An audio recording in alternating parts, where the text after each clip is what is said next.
La historia de la República Romana comienza con una rebelión. En el año 509 a.C., los nobles de Roma, liderados por Lucio Junio Bruto, se levantaron contra el último rey, Lucio Tarquinio el Soberbio. La causa inmediata fue la violación de una mujer noble llamada Lucrecia por el hijo del rey. Este evento cristalizó el descontento popular y aristocrático contra la tiranía, sentando las bases para un nuevo gobierno. Tras la expulsión del rey, Roma estableció una república, del latín res publica, la cosa pública. El poder ya no residiría en un solo hombre, sino que se dividiría entre magistrados electos anualmente.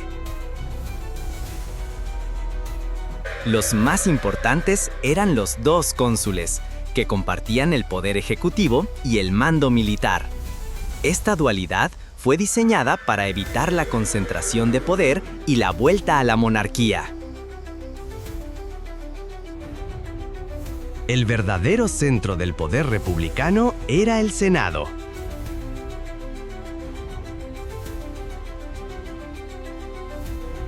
Compuesto por los jefes de las familias más importantes, los patricios, este consejo asesoraba a los cónsules y controlaba las finanzas y la política exterior.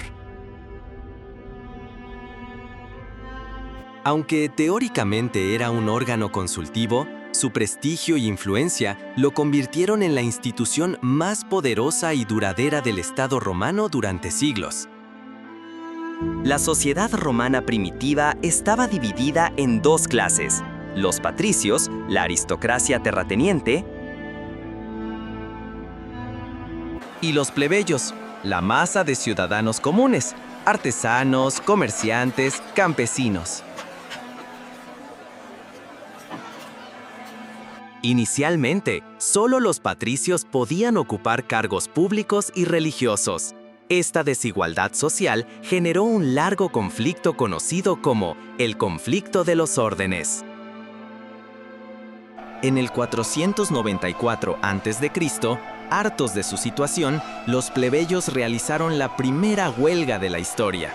Se retiraron en masa al Monte Sacro, negándose a luchar en el ejército hasta que sus demandas fueran atendidas. Esta acción paralizó la ciudad y forzó a los patricios a negociar.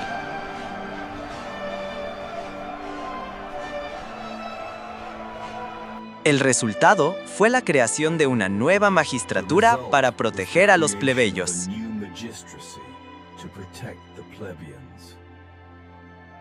Se creó el cargo de tribuno de la plebe, magistrados elegidos por los plebeyos con un poder extraordinario: el veto. Un tribuno podía anular cualquier ley o decisión de otro magistrado, incluido un cónsul, si consideraba que perjudicaba al pueblo. Su persona era sacrosanta, y atacar a un tribuno era un crimen capital, garantizando su protección.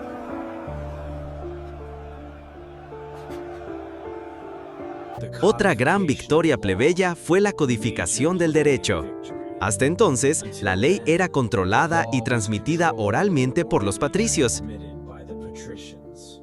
En el 451 a.C., se redactó la Ley de las 12 Tablas, un código legal escrito y exhibido públicamente en el foro. Esto aseguró que todos los ciudadanos estuvieran sujetos a las mismas leyes, limitando la arbitrariedad de los jueces patricios. Mientras lidiaba con sus conflictos internos, la joven república luchaba por su supervivencia y expansión en la península itálica.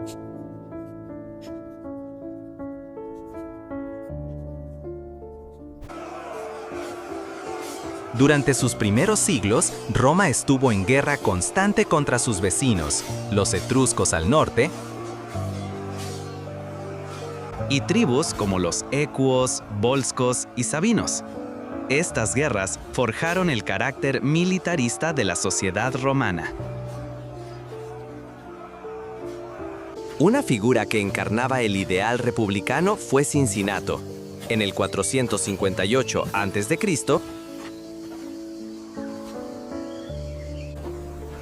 mientras trabajaba en su granja, fue llamado para ser nombrado dictador y salvar a Roma de un ejército enemigo. Tras lograr una victoria aplastante en solo 16 días, renunció al poder absoluto y regresó a su arado.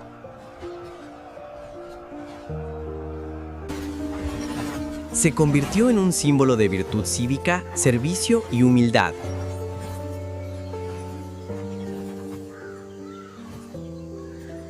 Un evento traumático marcó profundamente a Roma. Una horda de galos, liderada por Breno, invadió Italia, derrotó al ejército romano y saqueó la ciudad durante meses. Los romanos tuvieron que pagar un enorme rescate en oro para que se fuera.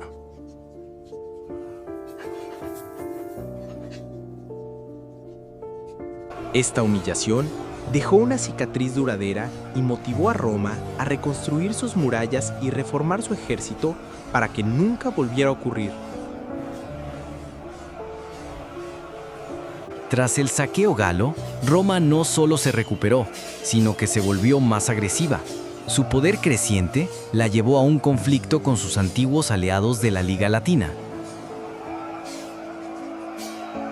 Después de derrotarlos en la Guerra Latina, el 340 y 338 a.C., Roma disolvió la Liga e implementó una política astuta. En lugar de destruir a los vencidos, les ofrecía diferentes niveles de ciudadanía o alianzas. El principal obstáculo para el dominio de Roma en el centro de Italia fueron los samnitas, un pueblo guerrero de los Apeninos. Roma y los samnitas libraron 3 guerras largas y brutales por el control de la región de Campania. Estas guerras fueron una prueba de fuego que forzó a Roma a perfeccionar sus tácticas militares y su capacidad de resistencia.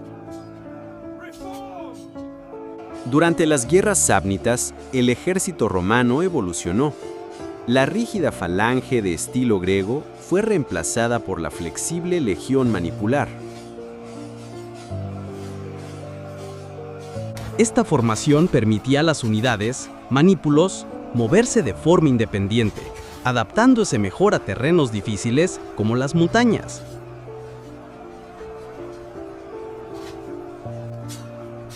Esta flexibilidad táctica se convirtió en una de las claves del éxito militar romano.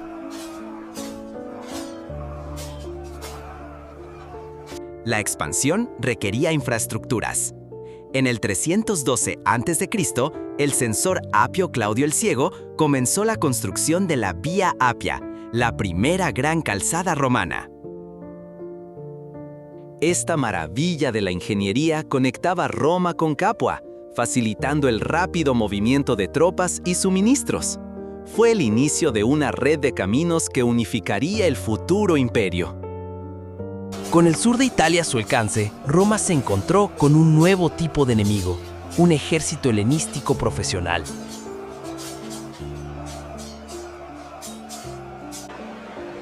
Las ciudades griegas del sur pidieron ayuda a Pirro de Epiro, un pariente de Alejandro Magno.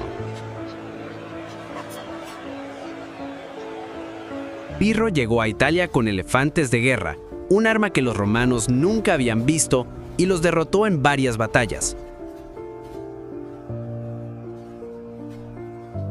A pesar de sus victorias, Pirro sufrió pérdidas tan graves que, según los informes, exclamó: "Otra victoria como esta y estaré perdido". De ahí nació la expresión victoria pírrica, que se refiere a un triunfo obtenido a un costo tan alto que equivale a una derrota.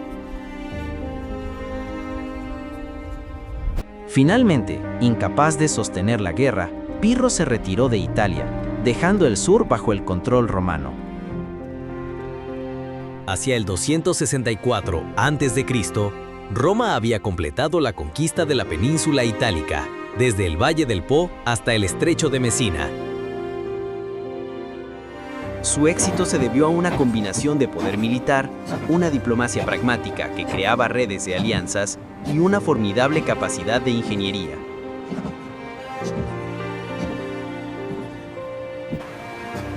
Roma estaba ahora lista para mirar más allá de Italia, hacia el Mediterráneo.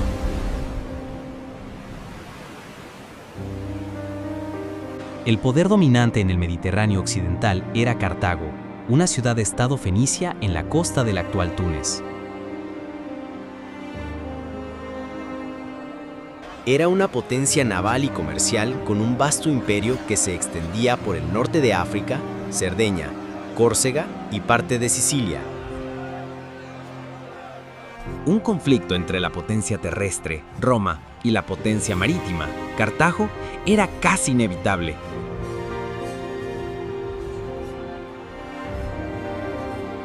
La guerra estalló por el control de la ciudad de Messina, en Sicilia. Lo que comenzó como una disputa local se convirtió en un conflicto a gran escala. Roma, que no tenía una armada significativa, se dio cuenta de que no podía ganar sin dominar el mar. Así que, con una tenacidad increíble, construyeron una flota desde cero, copiando un barco cartaginés capturado. Para contrarrestar la superior habilidad naval cartaginesa, los romanos inventaron el corbus, un puente de abordaje con un gancho que se clavaba en la cubierta del barco enemigo. Esto permitía a los legionarios cruzar y convertir una batalla naval en una batalla terrestre sobre el mar, donde su infantería era superior. El corbus fue clave para sus primeras victorias navales. Después de más de 20 años de lucha, Roma derrotó a Cartago y la forzó a firmar un tratado humillante. Cartago tuvo que ceder Sicilia, que se convirtió en la primera provincia romana, y pagar una enorme indemnización de guerra. Roma se había convertido en una potencia naval y había comenzado a construir su imperio fuera de Italia.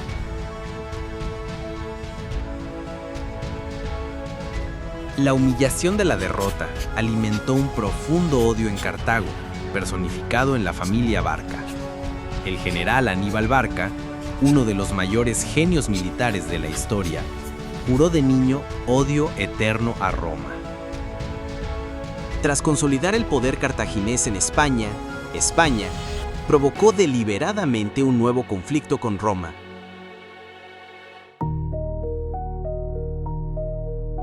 En el 218 a.C., Aníbal ejecutó uno de los movimientos militares más audaces de la historia. Para evitar la superioridad naval romana, marchó con su ejército, que incluía docenas de elefantes de guerra desde Hispania, a través de los Pirineos y los Alpes, hasta el corazón de Italia.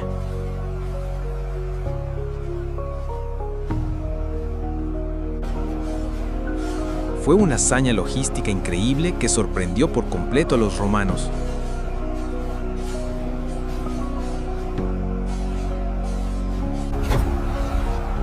Una vez en Italia, la genialidad táctica de Aníbal destrozó a los ejércitos romanos en una serie de batallas legendarias como Trebia y especialmente el lago Trasimeno.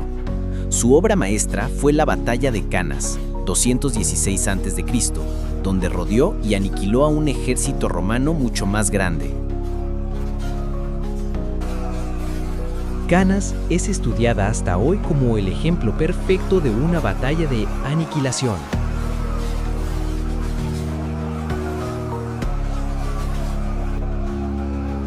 Después de Canas, Roma estaba en pánico.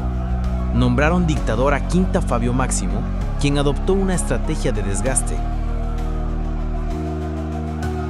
Evitar una batalla campal contra Aníbal y, en su lugar, acosar sus líneas de suministro.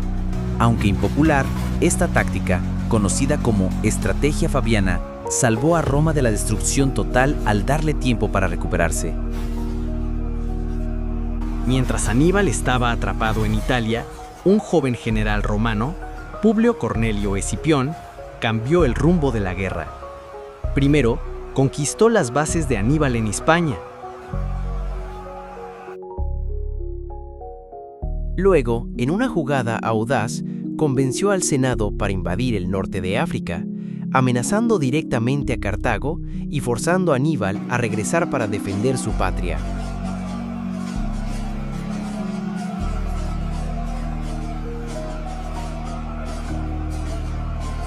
El enfrentamiento final tuvo lugar en la batalla de Zama, 202 a.C.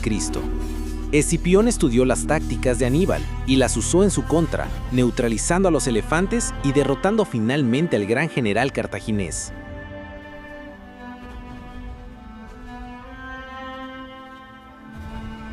Cartago se rindió, perdiendo todos sus territorios fuera de África y su flota, convirtiéndose en un estado cliente de Roma.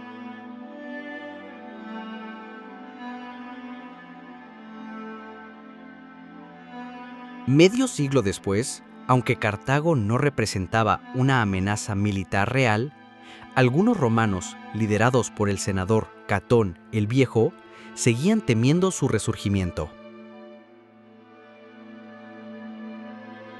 Catón terminaba todos sus discursos con la frase «Cartago delenda est», Cartago debe ser destruida. Finalmente, usando un pretexto, Roma declaró la Tercera Guerra Púnica. Esta última guerra, 149 al 146 a.C., fue en realidad un asedio brutal. Después de 3 años, la ciudad fue tomada, incendiada hasta los cimientos y sus habitantes vendidos como esclavos. La leyenda dice que los romanos araron la tierra y la sembraron con sal para que nada volviera a crecer. Roma se había convertido en la dueña indiscutible del Mediterráneo occidental.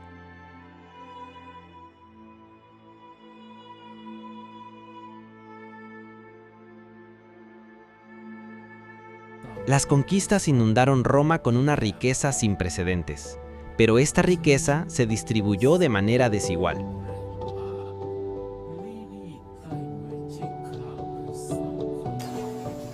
Una pequeña élite senatorial se enriqueció enormemente, mientras que los pequeños agricultores, que formaban la columna vertebral del ejército, se arruinaron. Al pasar años en campaña, sus tierras quedaban abandonadas o eran absorbidas por los grandes latifundios.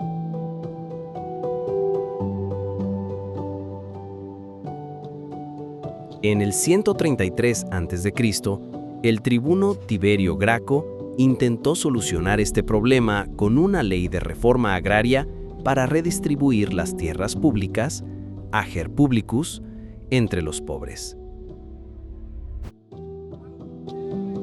La élite senatorial se opuso violentamente, viéndolo como una amenaza a su riqueza.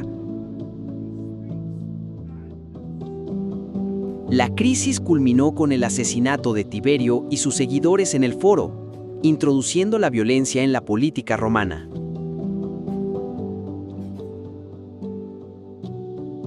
Diez años después, su hermano menor, Cayo Graco, fue elegido tribuno y propuso un programa de reformas aún más amplio.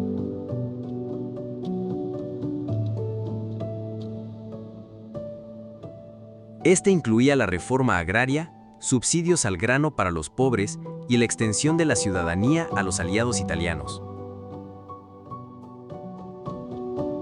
De nuevo, el Senado se opuso, y Cayo, acorralado por sus enemigos, se suicidó antes de ser capturado en el 121 a.C. Los Graco marcaron el inicio de una profunda división política. Surgieron dos facciones.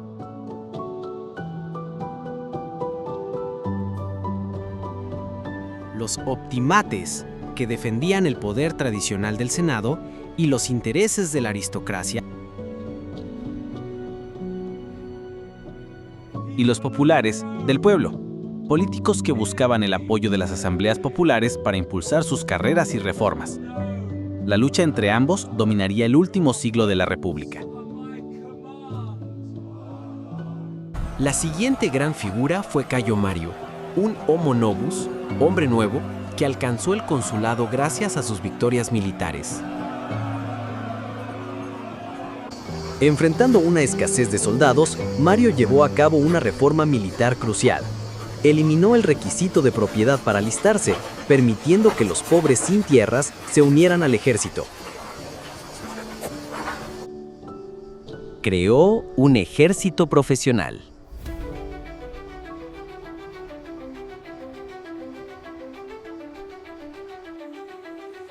La reforma de Mario tuvo una consecuencia no intencionada y devastadora para la República. Los soldados, que ahora dependían de su general para obtener su salario, botín y tierras de retiro, desarrollaron una lealtad personal hacia él, no hacia el Senado o el pueblo de Roma. Esto transformó a los ejércitos en herramientas privadas de generales ambiciosos. Los aliados italianos de Roma, que habían luchado y muerto por la República durante siglos, seguían sin tener la ciudadanía romana completa. Hartos de ser tratados como súbditos, se rebelaron en la llamada Guerra Social.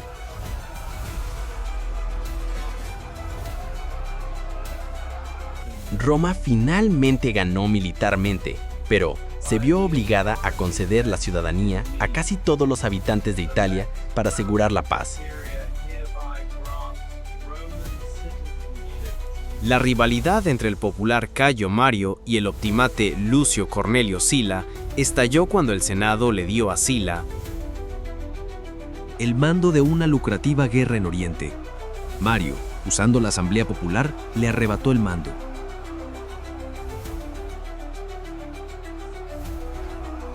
En respuesta, Sila hizo algo impensable.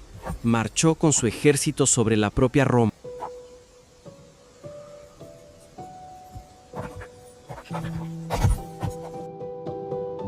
Un acto sacrílego que abrió la puerta a las guerras civiles.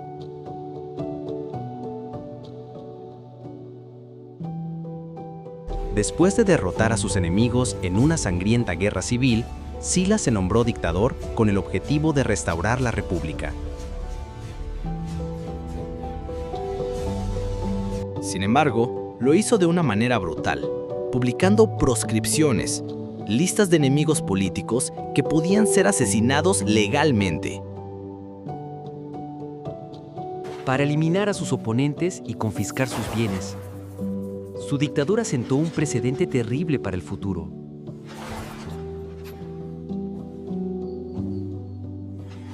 Tras la retirada de Sila, emergieron nuevas figuras que habían servido bajo su mando.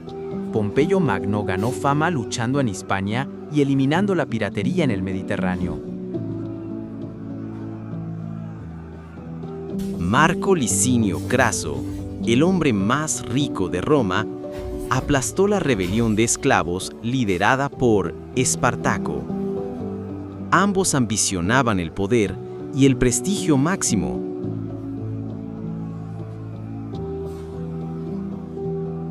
Hacia el 60 a.C., un tercer hombre entró en escena. Cayo Julio César, un político popular brillante pero endeudado. Al ver que el Senado obstruía sus ambiciones, César formó una alianza privada con Pompeyo y Craso, conocida como el primer triunvirato.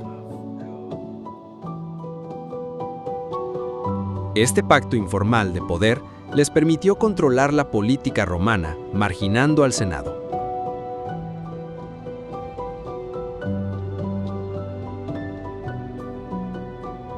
Como parte del acuerdo, César obtuvo el gobierno de la Galia. Durante los siguientes 8 años, 58 a 50 a.C., llevó a cabo una campaña militar brillante, conquistando toda la región hasta el Rin.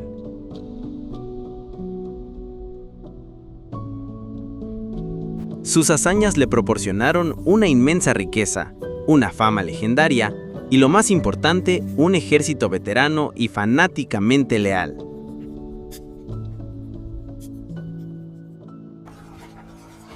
El delicado equilibrio del triunvirato se rompió cuando Craso murió en una desastrosa campaña militar en Partia, actual Irán. Sin Craso como mediador, la rivalidad entre César y Pompeyo, quien se había alineado con los optimates en el Senado, se convirtió en una lucha abierta por el poder supremo en Roma.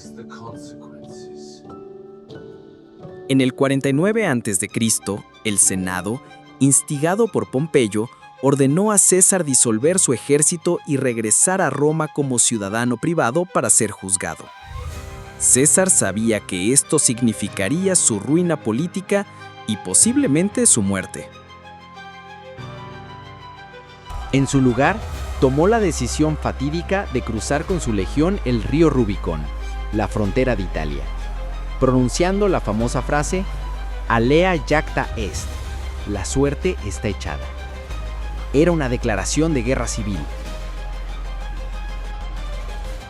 La guerra civil que siguió llevó a los ejércitos romanos a luchar entre sí por todo el Mediterráneo.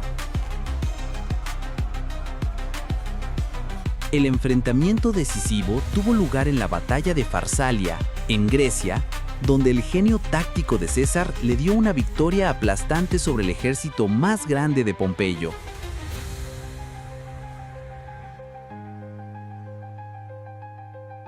Pompeyo huyó a Egipto, donde fue asesinado.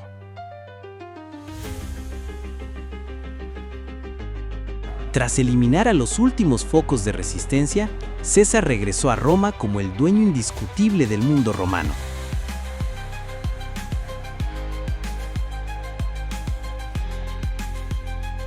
Fue nombrado dictador perpetuo, acumulando un poder sin precedentes.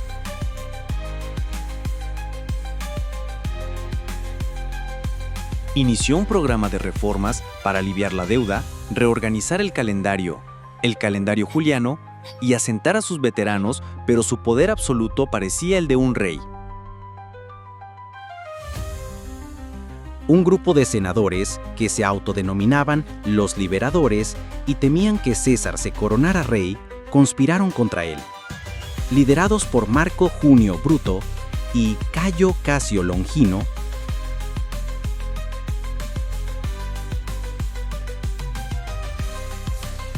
asesinaron a César en los idus de marzo, 15 de marzo del 44 a.C., apuñalándolo a los pies de una estatua de Pompeyo.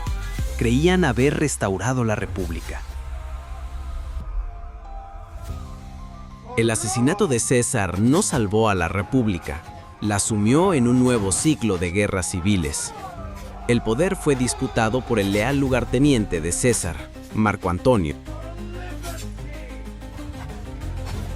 y su joven y astuto sobrino nieto y heredero, Octavio. Junto con un tercer general, Lépido, formaron el segundo triunvirato.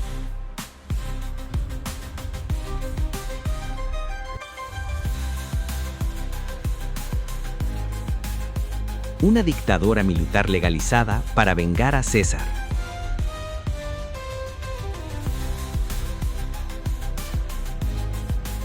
Tras derrotar a los asesinos de César en la batalla de Filipos, el triunvirato se descompuso.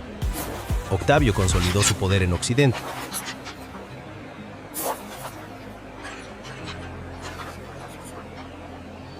Mientras que Marco Antonio gobernaba en Oriente, donde se alió política y sentimentalmente con la reina de Egipto, Cleopatra. La propaganda de Octavio presentó a Antonio como un traidor a Roma, seducido por una reina oriental.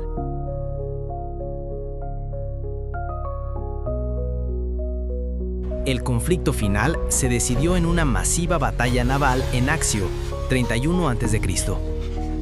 La flota de Octavio, comandada por su brillante almirante Agripa,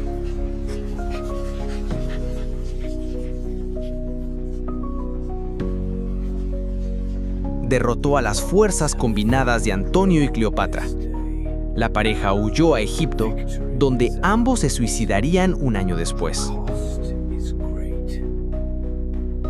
Octavio, a los 32 años, quedaba como el único amo del mundo romano.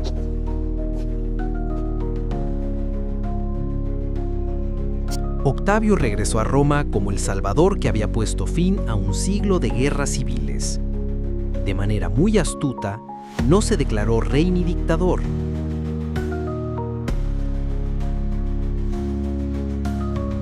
En el 27 a.C., devolvió formalmente el poder al Senado y el pueblo, quienes, en agradecimiento, le concedieron nuevos poderes y el título honorífico de Augusto, el Venerable. En la práctica, mantenía el control absoluto, marcando el fin de la República y el nacimiento del Imperio Romano.